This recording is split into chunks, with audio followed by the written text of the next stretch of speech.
नमस्कार, मी गिरीश निकम. पासवर्ड श्रीमंतीच्या या खास कार्यक्रमात तुमचं मनापासून स्वागत. सुरुवातीला मी सर्वांना दिवाळीच्या शुभेच्छा देतो. ही दिवाळी सगळ्यांना सुख समाधानाची आणि भरभराटी जाओ अशा शुभेच्छा देतो. आज आपण चर्चा करणार आहोत गुंतवणूक हीच खरी आयुष्याची दिवाळी या विषयावर मार्गदर्शन करणार आहेत शशांक रावले. विषयाकडे वळण्यापूर्वी मी शशांक सरांचं आमच्या स्टुडिओमध्ये स्वागत करतो आणि थोडक्यात त्यांची ओळख करून देतो. शशांक रावले हे एसआर कन्सल्टन्सीचे डायरेक्टर आहेत, तसंच ते शेअर ट्रेडिंग मधील तज्ज्ञ आहेत आणि फायनान्शियल ट्रेनर देखील आहेत. टेक्निकल अॅनालिस्ट, शेअर गुंतवणूक आणि ट्रेडिंग सल्लागार म्हणून देखील ते कार्यरत आहेत. तर चला विषयाकडे वळूया आपण. अगदी सुरुवातीलाच आपला विषयाचा जो केंद्रबिंदू आहे की तुम्ही असं म्हणालात की गुंतवणूक करणं म्हणजेच आयुष्याची खरी दिवाळी आहे, असं का म्हणतात? पहिले तर काही बोलायच्या आधी आपल्या प्रेक्षकांना दिवाळीच्या हार्दिक शुभेच्छा. तुमची ही दिवाळी भरपूर भरभराटी जाओ. तुमच्या आयुष्यात फायनान्शियल इंडिपेंडन्स भरपूर आणि त्याच्यामुळे आमचा थोडासा सहभाग असू त्याच्यामध्ये. आणि आपला जो प्रश्न आहे की बाबा गुंतवणूक हीच आयुष्याची खरी दिवाळी का आहे, तर माझं म्हणणं असं आहे की दिवाळी म्हणा किंवा गणपती म्हणा किंवा जे आपल्या मराठी संस्कृतीत सण भरपूर आहेत, राईट. बरोबर. आणि या सणांवरती आपला भरपूर खर्च होत असतो. ओके, जेव्हा सण येतात तेव्हा आपण बघत नाही आपला इन्कम किती आहे आणि आपला खर्च किती आणि आपण बिंदास हात आखडता घेत नाही. अगदी सर्वच त्यावेळी जेव्हा तुमच्या हातात जेव्हा पैसे असतात, ओके, जेव्हा तुम्ही खर्च करता त्यावेळी थोडासा पैशातला भाग गुंतवणुकीकडे पण द्या. का? कारण जर आज आपला जो रेग्युलर इन्कम आहे, ऍक्टिव्ह इन्कम, दोन टाईपचे इन्कम असतात. एक असतं ऍक्टिव्ह इन्कम, दुसरं असतं पॅसिव्ह इन्कम. ऍक्टिव्ह इन्कम म्हणजे काय? तुम्ही आज जे काही नोकरी किंवा व्यवसाय करता त्यातनं तुमचा जो इन्कम येतो that is your active income. Active income जर तुम्ही खर्च करत गेला, गुंतवणुका केल्या नाहीत, तर आज भली तुमची दिवाळी चांगली जाईल मानतो मी, पण उद्या जाऊन तुमची दिवाळी कदाचित म्हणा ना थोडीशी थंडावू शकते. का? कारण जर तुम्ही गुंतवणुका प्रॉपरली पॅसिव्ह इन्कम डेव्हलप नाही केलं, आज आपण ऍक्टिव्ह आहोत म्हणजे म्हणा ना हातपाय आपले ठीक आहेत, पण देऊ ना करू आपल्याला फिजिकल किंवा मेंटल किंवा काही डिसेबिलिटी आली किंवा आपण हयात नसू आणि त्यावेळी आपल्या फॅमिलीची दिवाळी ही चांगली झाली पाहिजे. त्यामुळे योग्य त्या गुंतवणुका करणं भरपूर गरजेचं आहे. आणि गुंतवणुका करताना आपण पहिली गोष्ट तुम्हाला सांगू, गुंतवणुका तर सोडा, आपली माणसं, मी पहिले मराठी माणसं, त्यांना म्हणा ना सेव्हिंग करणं पण मुश्किल होतं. तुमचा पगार पाणी किती असो पण म्हणता ना पैसा आपल्याकडे राहत नाही. का? कारण आपण पहिले खर्च करतो, नंतर वाचलेले आपण सेव्हिंग आणि गुंतवणुकीचा प्रयत्न करतो, पण ते वाचतच नाही. का? कारण आपले तेवढेच खर्च असतात. तर माझं म्हणणं असं आहे, जे वॉरन बफे म्हणतात, जे जगातले 3ऱ्या नंबरची श्रीमंत व्यक्ती आहे, जी म्हणते की first save, invest and then spend. उदाहरण का, तुमचा पगार समजा 20,000 असेल, त्यात मी बोलतो 5-6 हजार साईडलाच काढा. बरोबर. पहिले पैसे वाचवा, मग गुंतवणूक करा आणि नंतर मग स्पेंड करा. तरच तुम्ही तुमच्या आयुष्यात फायनान्शियल इंडिपेंडन्स लवकर घेऊ शकता. आणि ते गुंतवणूक करताना अनेक लोक मग काय तर FD कडे जातात, फिक्स्ड डिपॉझिट. तर फिक्स्ड डिपॉझिट वगैरे हे भरपूर जुनं झालंय. ओके, तर फिक्स्ड डिपॉझिट माझ्या हिशोबाने करू नये.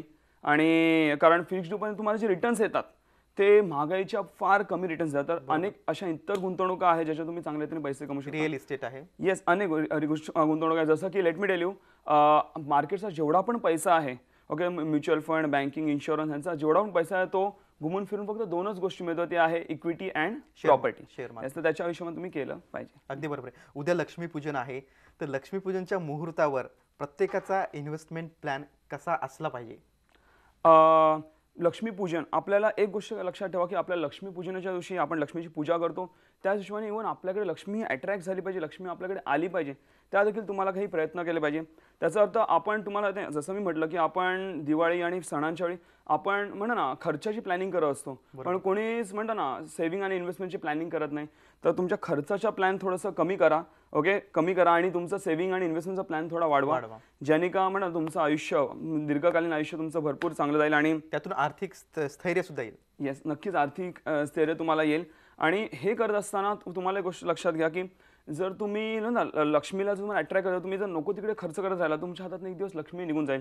का? कारण आपल्याला म्हणतं ना खर्च करायची सवय लागत आहे. तर असं आपल्या मराठीत म्हटलं ना, हंतरून पाहून हातपाय पसरा. तर त्या हिशोबाने तुम्ही करा आणि लक्ष्मी नक्कीच तुमच्याकडे योग्यरित्या गुंतवणूक केली नक्कीच तुमचे पैसे. खर्च करायची सवय नको, तर सेव्हिंगची सवय पाहिजे, इन्व्हेस्टमेंटची सवय पाहिजे. दिवाळी म्हटलं की बोनसचा विषय रंगतोच लगेच. अनेकांना बोनस मिळालेला आहे, काही कंपन्यांमध्ये मिळत नाही, मात्र काही कंपन्यांमध्ये भरपूर मिळतो, सरकारी कर्मचाऱ्यांना देखील मिळतो. तर या बोनसची रक्कम कुठे गुंतवली पाहिजे? ओके, पहिले सांगतो, यातले पण अनेक बोनस मिळाले की अनेक लोक सोनं, चांदी, कपडे याच्यामध्येच खर्च करतात. Yes, absolute right. जेव्हा आपल्याला बोनस मिळतो तेव्हा आपल्या डोक्यात एक फिक्स असतं की बोनस मिळालं या दिवाळीसाठी मिळालं, म्हणजे दिवाळीमध्येच मी खर्च करणार.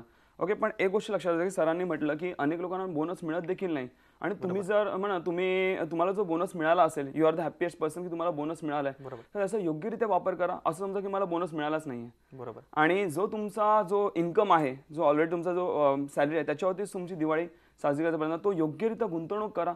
मी तुम्हाला गॅरंटी देतो, मी प्रॉपररित्या गुंतवणूक केली, याचं प्रशिक्षण आम्ही देखील देतो, तर पुढे जाऊन ह्याच्याहून तुमची रंगतदार दिवाळी होऊ शकते. हां, मी असं नाही म्हणत की पूर्ण गुंतवा, जर प्रयत्न करा की जास्तीत जास्त पैसे गुंतवा आणि त्यातनं थोडेफार पैसे तुम्ही वापरू शकता जर पाहिजे असेल. म्हणून माझा इच्छा असेल की तुम्ही जास्तीत जास्त पैसे गुंतवणूक करा, ज्याने का तुमच्या पैशाला भरपूर जास्तीरित्या वाढ. बरोबर. मग बोनसची रक्कम अगदी छोटी असेल, 10-15 हजार असेल तरी सुद्धा चालेल, पण गुंतवणूक केलीच पाहिजे. तेवढ्या रकमेतही काही टक्के वाटा हा तुम्ही इन्व्हेस्टमेंटकडे दिला पाहिजे. नक्कीच नक्कीच. इट्स नॉट इम्पॉर्टंट की आपल्याकडे किती रक्कम आहे ना, योग्यरित्या पैशाला पैसा लागतो. म्हणजे तुम्ही जरी भले छोटी रक्कम असो, पण योग्य ठिकाणी जर गुंतवणूक केली तर तुम्हाला कदाचित माहिती पण असेल त्याचा किती मोठं फळ तुम्हाला येऊ शकतो. मला म्हणजे गुंतवणूक करणं फार गरजेचं आहे. अगदी बरोबर आहे. तुम्ही मगाशी म्हटलात की फिरून फिरून सगळा पैसा हा शेअर मार्केटमध्ये येतो किंवा रिअल इस्टेटमध्ये येतो. तर शेअर मार्केट म्हटलं की लोक थोडंसं दचकतात, नको बाबा धोका असतो त्यामध्ये.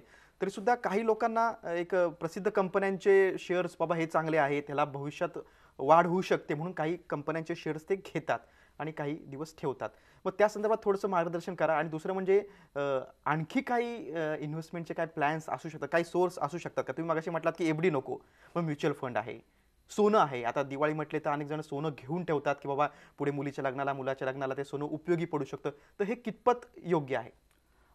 पहिलं तर एक गोष्ट मला सांगायची वाटेल की जर तुम्ही शेअर बाजारामध्ये गुंतवणूक करायला घाबरत असाल, तर जसं मी आधी म्हटलं की म्युच्युअल फंड, इन्शुरन्स, बँकिंग म्हणजे तुम्ही पैसे ठेवतात, ओके, कमी रिस्क आहे म्हणून. अरे बाबा, ही लोक कुठे टाकतात? ही लोक तर इक्विटी आणि प्रॉपर्टी ह्या दोनच मार्केट गोष्टी आहेत ज्याच्यामध्ये पैसा टाकतात. मेन तिकडनंच पैसा बनतो. तर तुम्ही डायरेक्टली का नाही टाकू शकत? जर तुमच्या पैशावर दुसरे म्हणजे हे मीडिएटर्स रिस्क घेऊन टाकू शकतात, तुम्ही स्वतःचे पैसे स्वतः का नाही टाकू शकत? आणि शेअर बाजाराचा सर्वात मोठा फायदा असा आहे की जर तुम्ही रिअल इस्टेट घ्यायला गेला तर आपल्याला लाखा, आणि जर मुंबईसारख्या तर करोडमध्येच बाता करावं लागतं, लाखो आणि करोडो. हजारांमध्ये आपल्याला प्रॉपर्टी येऊ शकत नाही. पण जर तुम्ही शेअर्समध्ये खरेदी केला तर तुम्हाला हजार काय म्हणा ना, काही रुपयांमध्ये 100, 200, 500 पण एक 2 शेअर येतात. तर मग एकदम कमीत कमी गुंतवणूक देखील तुम्ही ते शेअर इन्व्हेस्टमेंट तुम्ही चालू करू शकता. त्याचं तुम्हाला नक्कीच अप्रिशिएशन चांगलं मिळेल. आणि जे सरांनी विचारलं बाबा किती कालावधीसाठी ठेवायचं, जर तुम्ही गुंतवणूक करत असाल, ओके, जर ट्रेडिंग करत असाल तर तुम्ही 1-2-4 दिवस ठेवले, 1-2 दिवस ठेवले, आजच्या ट्रेडिंग चालेल. पण जर गुंतवणूक करत असाल तर कमीत कमी 3 ते 4 वर्ष तुम्हाला इन्व्हेस्टेड राहायचंच आहे. तरच तुम्हाला चांगला परतावा मिळायचा असेल तर 3 ते 4 वर्ष तुमची गुंतवणूक तिथे राहिली पाहिजे. नक्कीच. का ह्याचं मी कारण सांगतो. कारण जेव्हा तुम्ही शेअर बाजारात पैसे गुंतवता त्यावेळी तुम्ही कंपन्यांना बिझनेस करण्यासाठी पैसे हे देता. जर तुम्ही बिझनेस करायला दिलेले पैसे जर 5-6 महिन्या, वर्षभराच्या आत काढून घेतले तर कंपनी त्या पैशाचा प्रॉपरली रोलिंग नाही करू शकणार, प्रॉपरली बिझनेस नाही करू शकणार, प्रॉपरली प्रॉफिट करू शकणार, आणि तुम्हाला देखील काही प्रॉफिट्स देऊ शकणार नाही. म्हणून त्यांना बिझनेस करण्यासाठी, रोलिंग करण्यासाठी टाइम दिला पाहिजे. म्हणून कमीत कमी 3 ते 4 वर्ष तुम्हाला इन्व्हेस्टेड राहायचं. अगदी बरोबर आहे. आता मला सांगा की सोन्याकडे वळूया आपण. दिवाळी म्हटले तर अनेक जण सोनं खरेदी करतात, तर सोन्यामधली गुंतवणूक कितपत किफायतशीर आहे? हां, आपल्या मराठी संस्कृतीमध्ये असं आहे की म्हणा सोनं खरेदी करणं शुभ आहे, मानतो मी. तुम्ही करा सोनं खरेदी. पण एक गोष्ट लक्षात आहे, सोनं ही इन्व्हेस्टमेंटची गोष्ट नाही आहे. It's not an investment product, it's a hedging product. हे हेज करण्यासाठी वापरलं. आता हेजिंग काय असतं हे तुम्हाला थोडक्यात सांगतो मी. हेजिंग म्हणजे समजा उदाहरण मी 2 ठिकाणी 10,000 रुपये टाकलेत. एका ठिकाणी 2 रुपये म्हणजे कमी झाले, लॉस झाला, दुसऱ्या ठिकाणी 2 रुपये वाढतात. दुसऱ्या ठिकाणी 2 रुपये कमी झाले तर एका ठिकाणी वाढतात. म्हणजे no loss no profit is known as hedging. तर गुंतवणूक हे हेजिंग म्हणजे गोल्ड हे हेजिंग करण्यासाठी वापरला, त्याच्यामध्ये गुंतवणूक केली जाते. म्हणजेच it's hedge to inflation and hedge to economy. हे काय असतं हे आमच्या प्रशिक्षणामध्ये आम्ही पूर्ण डिटेल्समध्ये प्रॉपरली सगळं शिकवतो त्यांना. पण जर तुम्ही हेजिंग करायला वापरत असाल तर तुम्ही सोनं हे तुमच्या ओव्हरऑल पोर्टफोलिओ मॅक्झिमम 5 ते 8% सोन्याचा हिस्सा असला पाहिजे. असं भरपूर जास्त सोनं घेऊन काही फायदा नाही. त्याच्यामुळे सुद्धा तुम्ही ज्वेलरी वगैरे म्हणजे जर तुम्हाला घालायचं असेल तर ठीक आहे घेऊ शकता. पण जर तुम्हाला गुंतवणूक करायची आहे तर तुम्हाला ज्वेलरी वगैरे घेऊन काही फायदा नाही. तुमच्याकडे 100 रुपये असतील तर त्यातले 10 रुपये फक्त तुम्ही सोन्यामध्ये मॅक्झिमम, बाकीचे पैसे तुम्ही इतर क्षेत्रात गुंतवा. येस बरोबर. म्हणजे पण आपल्या पिढ्यानपिढ्या आपल्यावर असं बिंबवण्यात आलंय की बाबा सोनं ही सुरक्षित गुंतवणूक आहे, कुठेही त्यात लॉस नसतो, सुरक्षित असतं, असंच आपल्याला बिंबवण्यात आलेलं आहे. पण ते चुकीचं असं तुम्ही सांगताय. हां, कारण एक गोष्ट सांगा, जे पूर्वी ज्ञान अवेलेबल आजच्या डेटमध्ये आजच्या यंगस्टर्सना माहिती असेल, जे पूर्वीच्या लोकांना जे माहिती नव्हत्या अनेक गोष्टी आज आपल्याला कळलेल्या आहेत. जर भलेही ती प्रथा चालत आहे ह्याच्या अर्थ असं नाही ती प्रथा बरोबर आहे किंवा चुकीची आहे. माझ्या हिशोबाने सोनं म्हणा एक सर्टन एक्सटेंटपर्यंत ठीक आहे. आता जर थोडासा विषयांतर करायचं म्हटलं तर पूर्वी असं म्हटलं जायचं की बाबा माझी गावी जमीन आहे, ओके, म्हणजे मी म्हणतो ना एकदम वेल सेटल आहे, पण मी त्याच्या विरोधात आहे की गावी जमीन म्हणजे जर तुमचा शेतीवाडी वगैरे असेल त्याच्यावर ठीक आहे, पण नुसतीच जमीन घेऊन ठेवली आहे तर तुम्हाला एवढं अप्रिशिएशन मिळत नाही. त्या बदली तुम्ही जर डेव्हलपिंग सिटीजमध्ये डेव्हलपिंग एरियाजमध्ये जर जमीन घेऊ शकता किंवा प्रॉपर्टी घेऊ शकता, तुम्हाला भन्नाट अप्रिशिएशन मिळतं. तर कालांतराने जसं इकॉनॉमी चेंज होते, जसं म्हणा सगळ्या गोष्टी चेंज होतात, तसं आपले विचार देखील बदलले पाहिजे, तरच आणि तरच आपण आयुष्यात पुढे जाऊ आणि आपण जे म्हणा ना 21व्या शतकात जे म्हणा जे आधुनिक युग आहे त्याच्याबरोबर आपण चालत राहू. अगदी बरोबर आहे. म्हणजे पेराल तसं उगवतं. नक्कीच. योग्य ठिकाणी पेरलं तर नक्कीच ते भरघोस उत्पन्न मिळू शकतं. नक्कीच. आणखी काय मुद्द्यांवर अगदी सखोलपणे चर्चा करायची आपल्याला, मात्र एका छोट्याशा ब्रेक नंतर. पासवर्ड श्रीमंतीच्या खास कार्यक्रमात इथं घेऊ एक छोटासा ब्रेक. पाहत राहा झी 24 तास, रहा एक पाऊल पुढे. पासवर्ड श्रीमंतीच्या खास कार्यक्रमात ब्रेक नंतर आपलं पुन्हा एकदा स्वागत. गुंतवणूक हीच खरी तुमच्या आयुष्यातील दिवाळी या विषयावर आपण चर्चा करतोय. ट्रेडिंग एक्सपर्ट शशांक रावले आपल्याला मार्गदर्शन करतायत. शशांक सर, ब्रेकला जाण्यापूर्वी तुम्ही अगदी बेसिक सांगितलं होतं की गुंतवणुकीचं महत्त्व तुम्ही विशद केलं होतं. मला सांगा की ॲप्रिसिएटिंग ॲसेटमध्येच गुंतवणूक केली पाहिजे, याचं महत्त्व तुम्ही कसं सांगाल? ओके, हे सांगण्याचा अर्थ असा आहे की आता आपण आधी बोललो की बाबा गुंतवणूक करा, तर मी अनेक माणसं पहिले गुंतवणूक करतात पण काय घेतात, तर गाडी घेतात, मोबाईल फोन घेतात, अशा गोष्टी घेतात ज्याच्यामध्ये म्हणतात ना ती गुंतवणूक नाही, ती तुमच्या वापराच्या वस्तू आहेत, काही भौतिक गोष्टी किंवा उपभोगाच्या गोष्टींवर पैसे जास्त खर्च करतात आणि ते डेप्रिशिएटिंग ॲसेट आहेत. म्हणजेच काय, जर तुम्ही आज गाडी घेतली मग किती महागडी असो, उद्या सकाळी जाऊन विका, तुम्हाला कमी रेटच मिळणार. मोबाईल आज नवीन घ्या, ब्रँड न्यू घ्या, उद्या सकाळी जाऊन विका कोणाला, त्याच माणसाला जाऊन विका, तो तुम्हाला म्हणा 10-15-20% तुम्हाला कमी रेटच मिळणार. तर ठीक आहे, ह्या गोष्टी पण घेतल्या पाहिजे, मान्य आहे, पण त्याच्याबरोबरच किंवा किंबहुना त्याच्याहूनही जास्त तुम्हाला अप्रिशिएटिंग ॲसेट्स म्हणजे अशा गुंतवणुका ज्यामध्ये तुम्हाला पैसे टाकल्यावर काही वर्षांनी पैसे वाढलेले दिसतील, त्याच्यावर गुंतवणूक करणं भरपूर गरजेचं आहे. आणि तरच तुम्ही म्हणा ना महागाईला बीट करून तुम्ही चांगले रिटर्न्स मिळू शकता. उदाहरणार्थ असं आपण म्हटलं इक्विटी प्रॉपर्टी आहे, काही प्रमाणामध्ये हेजिंगसाठी गोल्ड आहे आणि इतर गव्हर्नमेंटचे बॉन्ड्स आहेत किंवा अनेक गोष्टी आहेत ज्यामध्ये आम्ही आमच्या प्रशिक्षणामध्ये सांगतो कसं कुठे कुठे गुंतवायचे. तर ह्याच्यावर गुंतवले तरच तुमचे पैशाला वाढेल. जर तुम्ही जास्त डेप्रिशिएटिंग ॲसेट्समध्ये गुंतवत गेला तर असं म्हटलं आता if you buy those things which you don't require today, you have to sell those things which you don't require no which you actually require tomorrow. बरोबर, असं आहे. म्हणून मग आज अशा गोष्टींवर खर्च करू नका ज्या गरजेच्या नाही. उद्या जाऊन तुम्हाला अशा वस्तू विकाव्या लागतील ज्या तुम्हाला ॲक्च्युअली गरजेच्या होत्या. एवढी कधी वेळ आणायला देऊ नका. म्हणून कमीत कमी खर्च डेप्रिशिएटिंग ॲसेट्सवर करा आणि अप्रिशिएटिंगवर जास्ती करा. बरोबर. मग अशा खर्चावर नाहक जिथे आपले पैसे जातात, नाहक खर्च होतो की त्या गोष्टींवर खूप मोठ्या प्रमाणात पैसे खर्च करण्याची गरज नसते, पण तरी खर्च केला जातो. मग अशा खर्चावर नियंत्रण कसं ठेवायचं? ओके, दिवाळीचा मुका आहे तर दिवाळीबद्दल मी पहिलं तर सांगेन की आजच्या डेटमध्ये आपण दिवाळीच्या जवळ येते तेव्हा आपण जी दिवाळीला वस्तू लागतात, मग ते फटाके असो, काही प्रमाणात माझं तर म्हणणं आहे, मला आनंद आहे की आपले फटाके म्हणा ना एक अवेअरनेस झाला की भरपूर फटाके कमी झाले आणि त्यामुळे पोल्युशन भरपूर कमी झालं ना, नॉईज आणि एअर पोल्युशन. 24 तास सुद्धा एक मोहीम राबवते पर्यावरण पूरक दिवाळी म्हणून. आणि तशी विद्यार्थ्यांना शपथही दिली जाते की फटाके फोडू नका म्हणून. येस, नक्कीच, ते मला भरपूर आवडलं. त्यामुळे भरपूर प्रमाणात फटाके म्हणजे पण थोडंफार जो मी घेत असाल फटाके म्हणा किंवा कपडे म्हणा किंवा इव्हन लायटिंगचं सामान, तर माझं म्हणणं असं आहे हे पेरिशेबल आयटम नाही, तुम्ही 1-2 महिने आधी घेऊ शकता. तर त्यावेळी माझ्या हिशोबाने कदाचित तुम्हाला थोडं स्वस्त मिळतील. जर ऐन दिवाळीला जर तुम्ही घ्यायला गेला तर तुम्हाला ह्या सगळ्या गोष्टी महाग मिळतील.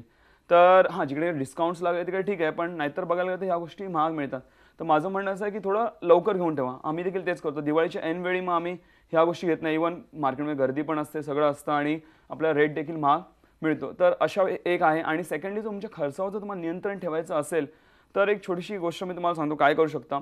म्हणजे तुम्ही कुठे शॉपिंगला निघता किंवा इव्हन दिवसात सकाळी बाहेर निघता, त्यावेळी तुमच्या जे काही खिशात पैसे असतील, संध्याकाळी घरी आल्यानंतर मी कुठे कुठे पैसे खर्च केले ह्याचा हिशोब लिहायचा. मला भले तो 1 रुपया असो, 1000 असो, 1 लाख, लिस्ट बनवा, त्याची लिस्ट बनवा. त्यानंतर तुम्ही चेक करा की बाबा हे खर्च करणं गरजेचं होतं का, मला जरुरी होतं का ही गोष्ट. तुम्हाला कळेल की 50-60% हा तुमचा नाहक खर्च झालेला. उदाहरणतः म्हटलं तर मी अशी मुलं पाहिली आहेत की 15-20 हजार सॅलरी आहे आणि 25,000 मोबाईलच वापरत आहेत. आणि त्याच्यामध्ये आणखी मोठी गोष्ट आहे, त्यांना त्या मोबाईलमध्ये काय काय फंक्शन हेच माहीत नाही. फक्त दुसऱ्यांनी घेतला म्हणून घेतात. काय गरज आहे, तुला जेवढी गरज आहे तेवढं घे ना. तेच पैसे योग्यरित्या गुंतवलेस चांगल्या ठिकाणी तर तू असं होईल की म्हणा ना एक मोबाईलचं मोठं दुकान उडू शकतं एक दिवस, म्हणजे चांगले पैसे आले तर. म्हणून अशा चुकीच्या गुंतवणूक फक्त म्हणा ना बाहेरचा दिखावा त्याच्या मागे जाऊ नका. अशा अनेक गोष्टी जिकडे आपण खर्च करू शकतो. तर म्हणा ना पण आपल्याला स्वतःवरती नियंत्रण ठेवलं पाहिजे हे माझं म्हणणं आहे. बरोबर, म्हणजे गरज नसताना खर्च करू नका. मला एक विचारायचं वाटतं की महागाई वाढते, सगळ्या वस्तूंच्या किमती वाढत आहेत, मात्र त्या मानात सामान्य माणसाचा पगार काय वाढत नाही. मग अशा वेळेला तुम्ही त्याला तो आर्थिक समस्येत सापडलेला असतो, अशा वेळेला तुम्ही अशा माणसाला काय सल्ला द्याल?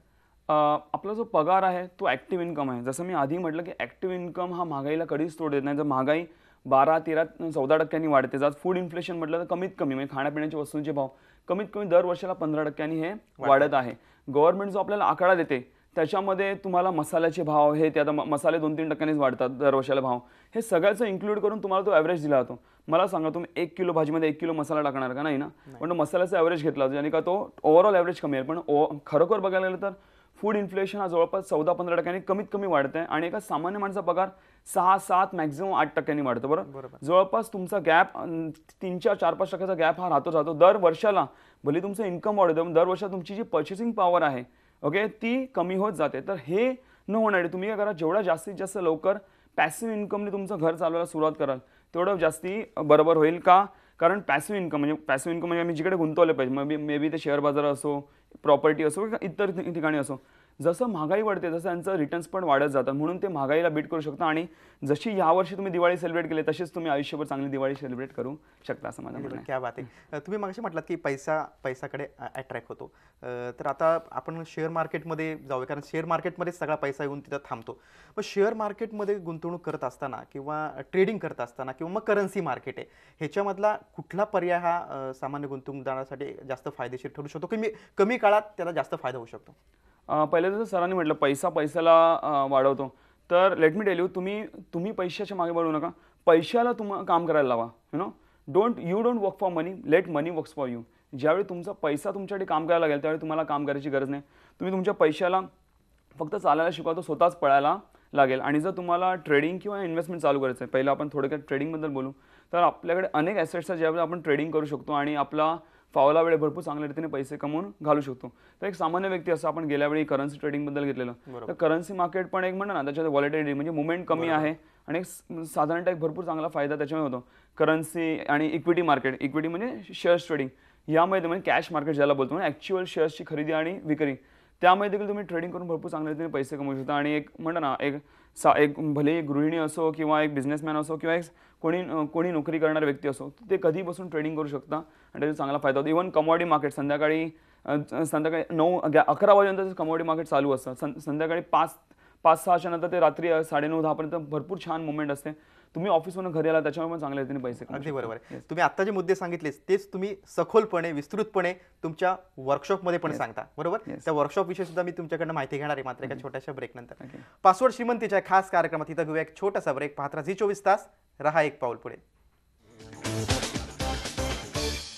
ब्रेक नंतर पासवर्ड श्रीमंतीच्या खास कार्यक्रमात तुमचं मनापासून पुन्हा एकदा स्वागत. आणि गुंतवणूक हीच खरी तुमच्या आयुष्यातील दिवाळी या विषयावर आपण चर्चा करतोय. ट्रेडिंग एक्सपर्ट शशांक रावले आपल्याला मार्गदर्शन करतात. ब्रेकला जाण्यापूर्वी शशांक सर आपण अगदी विस्तृत अनेक मुद्द्यांवर चर्चा केली की कसा पैसा कुठं पेरला पाहिजे म्हणजे तिथं तुम्हाला उत्पन्न भरघोस मिळू शकतं, कमी कालावधीमध्ये कसा फायदा मिळू शकतो. हे तुम्ही जे सगळं सांगितलं हे तुमच्या वर्कशॉपमध्ये पण अत्यंत विस्तृतपणे सखोलपणे सांगितलं. मला वाटतं नाशिक, ठाणे, दादर आणि पुण्यात वर्कशॉप होतात, त्याविषयी सांगा. पहिलं तर आपलं येत्या 3 तारखेला म्हणजे दिवाळीनंतरच लगेच आपलं येत्या 3 तारखेला नाशिकमध्ये वर्कशॉप आहे. संध्याकाळी 5:45 ते 8:45ची वेळ आहे. तुम्हाला ॲड्रेस येतच आहे स्क्रीनवर आणि आमच्याकडे SMS देखील येईल तुम्हाला. पण तुम्ही नाशिकमध्ये येऊन शालिमार चौकात येऊन कोणाला IME म्हणजे इंडियन मेडिकल असोसिएशनचा हॉल विचारा, कोणी सांगेल तुम्ही डायरेक्टली येऊ शकता. 3 तारखेला नाशिकला आहे, त्याच्यानंतर मग 6 तारखेला पुणे येथे आहे, त्याचा ॲड्रेस तुम्हाला येत असेल. त्याच्यानंतर 8 तारखेला ठाणे येथे आहे आणि 9 तारखेला दादर या ठिकाणी आपले सेमिनार्स आहेत, त्याचा तुम्ही लाभ घेऊ शकता. आणि ह्याच्यामध्ये तुम्हाला रजिस्ट्रेशन वगैरे काही गरज नाही, तुम्ही डायरेक्टली येऊ शकता. फक्त आमच्या नंबरचं एक मिस कॉल मारून सोडा आणि तुम्हाला 1 ते 2 दिवसात तुम्हाला ॲड्रेस डिटेल हे सगळे वर्कशॉप मोफत आहेत. हे सगळे वर्कशॉप्स मोफत देखील आहे, तुम्ही डायरेक्टली येऊ शकता तिकडे. आणि या वर्कशॉपमध्ये तुम्हाला पूर्ण माहिती दिली जाईल की कसं ट्रेडिंग करायचं, कसं गुंतवणूक करायची. नुसतं शेअर बाजार नाही, बाकी ठिकाणी कुठे गुंतवून कसे पैसे वाढू शकता, आपण काय काय चुका करतो गुंतवणूक करताना, सगळ्या गोष्टींची माहिती तुम्हाला आमच्या वर्कशॉप्समध्ये दिली जाईल. नक्की. अगदी. आणि ह्याच्यासाठी वयोगटाची पण अट नाही आहे. काहीच वयोगटाची अट नाही. अगदी थोडक्यात मला सांगा की शेअर मार्केटमध्ये पैसा गुंतवा, धोका असला तरी घाबरू नका, निश्चित तुम्हाला त्याचे रिटर्न्स चांगले मिळतील. अगदी थोडक्यात शेवटी जाता 2 लाईन्स तुम्ही काय सांगाल प्रेक्षकांना?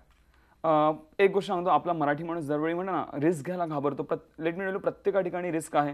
तुम्ही आमचा कार्यक्रमात ही पण एक वेळेची रिस्क आहे. तुम्ही तुमचा आम्हाला वेळ दिलाय म्हणून तुम्हाला काही योग्य ज्ञान मिळतंय. तर रिस्क घ्यायला घाबरू नका. आयुष्यात कॅल्क्युलेटेड रिस्क घेणं भरपूर गरजेचं आहे. जसं मी दरवेळी म्हणतो that more the risk you take more you earn, but the risk should be calculated. आयुष्यात कॅल्क्युलेटेड रिस्क घ्या आणि तुमचं आयुष्य नक्कीच भरभराटी होतं आणि नक्कीच पुढच्या येणाऱ्या दिवाळी, आजची आणि पुढची दिवाळी तुमची भरपूर भरभराटी जाईल हे नक्कीच बरोबर. म्हणजे आपला कार्यक्रम बघून प्रेक्षकांना, काही प्रेक्षकांना जरी वाटलं की दिवाळीच्या मुहूर्तावर आपल्या उत्पन्नातील काही टक्के वाटा हा गुंतवणूक केली पाहिजे आणि त्यांनी ती अंमलबजावणी केली तर नक्कीच आपल्या कार्यक्रमाचं फलित म्हणावं लागेल. तुम्ही इथं आलात, अत्यंत महत्त्वाची माहिती दिलीत, त्याबद्दल धन्यवाद. धन्यवाद. पासवर्ड श्रीमंतीच्या खास कार्यक्रमात आपण इथेच थांबतोय. ताज्या बातम्यांसाठी पाहत राहा झी 24 तास. रहा एक पाऊल पुढे.